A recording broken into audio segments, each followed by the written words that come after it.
आज हम एक फैन को कंट्रोल करने का लैडर डायग्राम बनाएंगे, जिसमें एक पुश बटन से फैन को ऑन करेंगे, दूसरे पुश बटन से फैन को ऑफ करेंगे, तीसरे पुश बटन से फैन को टेस्ट करेंगे।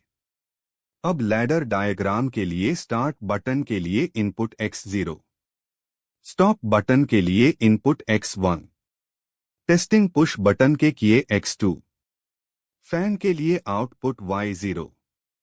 अब लैडर डायग्राम बनाते हैं।